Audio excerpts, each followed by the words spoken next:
કેમ છો મિત્રો? જય યોગેશ્વર, જય સ્વામિનારાયણ, જય શ્રી કૃષ્ણ. હું છું શિલ્પા અને શિલ્પાસ કિચન રેસિપીસમાં તમારું સ્વાગત કરું છું. ઘણી ગૃહિણીઓને એક જ ફરિયાદ હોય છે કે વઘારેલું દહીં બનાવીએ તો દહીં ફાટી જાય છે, કે દહીં ચવડ જેવું થઈ જાય છે, અથવા તો દહીં પાણી જેવું થઈ જાય છે, એકદમ ઘટ દહીં નથી બનતું. શું તમે પણ વઘારેલું દહીં બનાવો ત્યારે દહીં ફાટી જાય છે, કે પાણી છૂટી જાય છે, કે અથવા કોઈ પણ આવા પ્રોબ્લેમ આવે છે? તો આજનો વિડીયો તમારા માટે છે. આજે હું તમારી સાથે એક સિક્રેટ ટ્રિક્સ શેર કરીશ, જેનાથી તમારું વઘારેલું દહીં એકદમ પરફેક્ટ બનશે અને એકદમ સરળ રીત બતાવીશ, જેમાં દહીં બિલકુલ ફાટશે પણ નહીં અને ટેસ્ટ એકદમ જબરજસ્ત આવશે. આપણે થોડા જ મસાલાનો યુઝ કરી અને થોડા જ મિનિટોમાં આપણે તૈયાર કરી દઈશું. અને સાથે હું એવા નાના નાના ટિપ્સ પણ શેર કરીશ, જેનાથી તમારું વઘારેલું દહીં દર વખતે એકદમ પરફેક્ટ બનશે. તો વિડીયોને છેલ્લે સુધી જોતા રહેજો. તો ચાલો બનાવવાનું શરૂ કરીએ. એ પહેલાં મારી તમને એક રિક્વેસ્ટ છે કે જો તમે મારી ચેનલને સબસ્ક્રાઈબ ના કર્યું હોય ને તો સબસ્ક્રાઈબ કરી લેજો, કારણ કે હું આવા જ નવા વિડીયો લાવતી રહું છું. અને બાજુમાં જે બેલ આવે ને એને પણ ઓન કરી દેજો, જેથી નવા વિડીયોની નોટિફિકેશન આવે અને નવો વિડીયો તમે તરત જોઈ શકો. અને હા, વિડીયો કેવો લાગ્યો ને એ મને કમેન્ટમાં જરૂર કહેજો. જો વિડીયો તમને ઉપયોગી બન્યો હોય ને તો બીજા સાથે શેર જરૂર કરજો, જેથી એમને પણ ઉપયોગી બની શકે. તો ચાલો બનાવવાનું શરૂ કરીએ.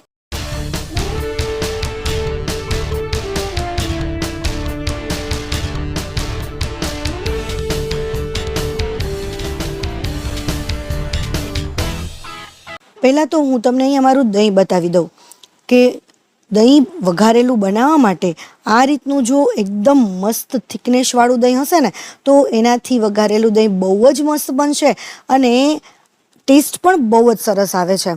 અને બીજું કે જો તમારાથી આવું દહીં ન બનતું હોય ને તો આવું એકદમ ચોસલા પડે ને એવું દહીં બનાવવા માટે શું કરવું ને એ પણ આપણે જોઈશું. અને જો તમારે એનો વિડીયો જોવો હોય ને તો એનો વિડીયો આપેલો પણ છે.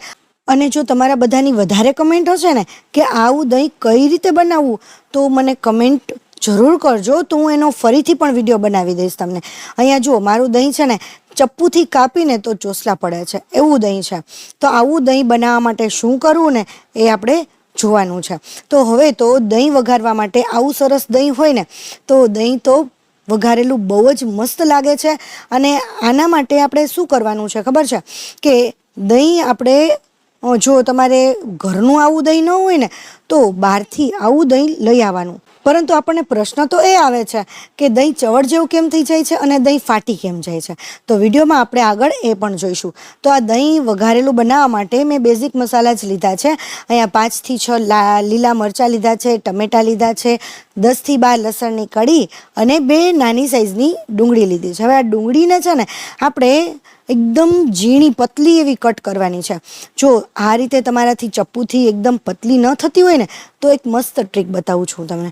આ રીતનું જે છોલણિયું હોય ને આપણે છાલ કાઢવાનું, તો એનાથી જો આ રીતે જ્યારે આપણે કરીને ડુંગળીને સ્લાઈસ કરીએ છીએ ને તો એકદમ મસ્ત એવી પતલી સ્લાઈસ થઈ છે. અને આ સ્લાઈસ છે ને એકદમ ફટાફટ પણ થઈ જાય છે, બહુ વાર પણ નથી લાગતી. જો હું તમને અહીંયા બતાવું, એકદમ ટ્રાન્સપરન્ટ, હાથ પણ દેખાય ને એટલી મસ્ત પતલી એવી ડુંગળી કટ કરેલી છે. હવે આટલી બધી પતલી ડુંગળી કટ કરવાનું રીઝન પણ શું છે ને એ આગળ આપણે જાણીએ. તો આ રીતે પહેલાં તો બધી જ ડુંગળીને સરસ કટ કરી લઈએ. તો અહીંયા બધી જ ડુંગળી મસ્ત એવી કટ થઈ ગઈ છે. હવે આપણે ગેસને ઓન કરી દઈએ અને એના ઉપર આપણે એક પેન રાખી દઈએ અને એના આપણે તેલ નાખી દઈએ. હવે દહીં વઘારેલું આપણે જ્યારે બનાવીએ ને ત્યારે એમાં બહુ વધારે પ્રમાણમાં તેલનો યુઝ નથી થતો, એટલે આપણા જે 2 મોટા ચમચા હોય ને એટલું જ તેલ યુઝ કરવાનું છે. તેલ ગરમ થઈ જાય ને એટલે એની અંદર રાઈ, ત્યાર પછી જીરું, વરિયાળી, તલ, હિંગ અને મેથીના દાણા, આટલી વસ્તુ જ નાખેલી છે. આ બધી વસ્તુ નાખશો ને તો એનો ટેસ્ટ બહુ સરસ આવે છે. તો રાઈ ફૂટી જાય ને ત્યાર પછી આપણે બધા મસાલા એની અંદર એડ કરી દઈશું અને ત્યાર પછી મીઠા લીમડાને આ રીતે થોડો મસળીને નાખશો ને તો એની સુગંધ બહુ જ સરસ આવે છે. તો હવે બધા મસાલાને થોડા સાંતળી લઈએ અને ત્યાર પછી જે આપણી ડુંગળી હતી ને એ પણ આપણે એની અંદર એડ કરી દઈએ અને એને એકદમ મસ્ત એવી સાંતળી લેવાની છે. તો લગભગ 1 મિનિટ સાંતળ્યા પછી એની અંદર આપણે જે લીલા મરચાં હતા કટ કરેલા એ આપણે નાખી દઈશું. આદું હતું અને લસણ જે હતું એ બધું એકદમ સરસ રીતે સમારી લીધું છે અને આદું અને લસણની મેં સરસ પેસ્ટ બનાવી લીધી છે. તો એ બધું આપણે એની અંદર એડ કરી દઈશું. લીલા મરચાં કે લાલ મરચાં પણ તમે એડ કરી શકો. તમે તમારા તીખાસના પ્રમાણમાં ટેસ્ટ પ્રમાણે લીલા કે લાલ મરચાં વધઘટ કરી શકો છો. અને ત્યાર પછી આપણે એની અંદર બીજા બેઝિક મસાલા કરી લઈએ. તો એની અંદર આપણે પ્રમાણસર હળદર નાખી દઈશું અને એને હલાવી લઈએ છે જ. આપણા મસાલા બળી ન જાય એનું આપણે ધ્યાન રાખીએ. અને ત્યાર પછી એની અંદર પ્રમાણસર મીઠું પણ એડ કરી દઈશું. પ્રમાણસર મીઠું એડ કર્યા પછી એને આપણે ફરીથી હલાવી લઈએ. હવે મિત્રો, મીઠું એડ કર્યા પછી જો થોડી વાર ડુંગળીને સાતળશો ને તો એ એકદમ ફટાફટ સોફ્ટ થવા લાગે છે. એટલે જો તમારે ડુંગળીને થોડી ક્રન્ચી રાખવી હોય ને તો લાસ્ટમાં મીઠું એડ કરવાનું. અને જો ડુંગળીને સોફ્ટ કરવી હોય ને તો ડુંગળીને જ્યારે સાતળીએ ને ત્યારે જ એની અંદર મીઠું એડ કરી દેવાનું. હવે એની અંદર આપણે જે 2 ટમેટાં સમારેલા હતા ને એ ટમેટાં નાખીશું.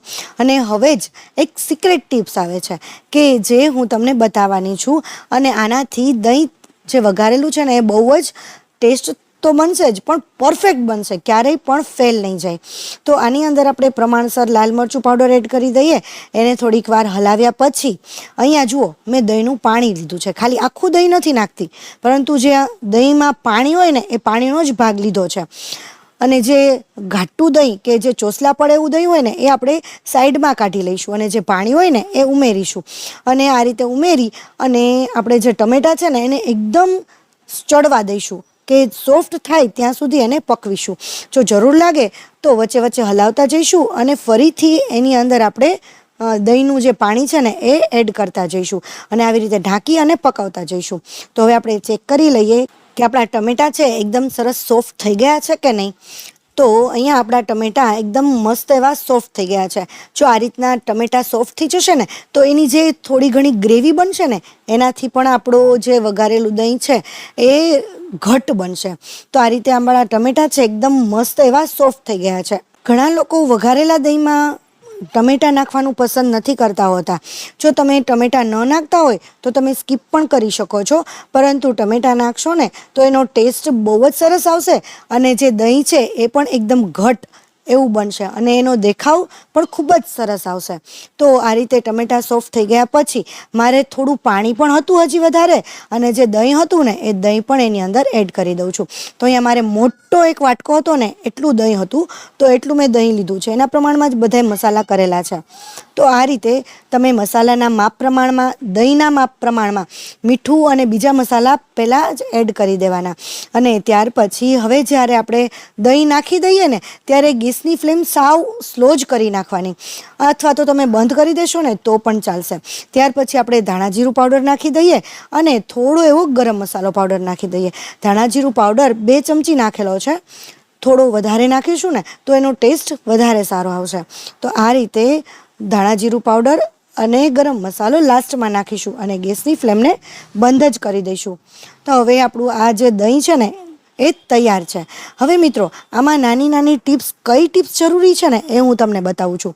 જો દહીં જે છે એ થોડું આપણું ઘટ હોવું જોઈએ અને તાજું દહીં લેવાનું છે. દહીં વધારે ખાટું નહીં, નહીંતર એનો સ્વાદ બગડી શકે છે.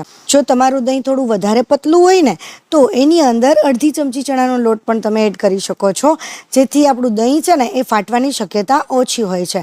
અને વઘાર કર્યા પછી ગેસને ધીમો રાખવો અથવા તો ગેસને સાવ બંધ જ કરી દેવાનો અને દહીં ઉમેર્યા પછી એને સતત હલાવવાનું, નહીં તો એ ફાટી શકે છે.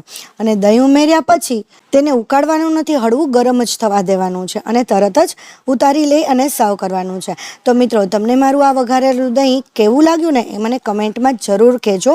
અને હા મિત્રો, તમે કયા ગામથી કે કયા સિટીથી મારા વિડીયો જુઓ છો ને એ મને કમેન્ટમાં જરૂર કહેજો, કેમ કે મારા વ્યુઅર્સ મારા વિડીયો ક્યાં ક્યાંથી જુએ છે ને એ મને પણ ખ્યાલ આવે. તો મિત્રો, જો તમને મારો વિડીયો થોડો પણ ઉપયોગી બન્યો હોય ને તો લાઈક કરો કે ના કરો એ તમારી ઈચ્છા છે, પરંતુ બીજા સાથે શેર જરૂર કરજો જેથી એમને ઉપયોગી બની શકે. તો મિત્રો, નવા વિડીયો સાથે અને નવી રેસીપી સાથે આપણે ફરીથી મળીશું. ત્યાં સુધી બાય બાય, ટેક કેર.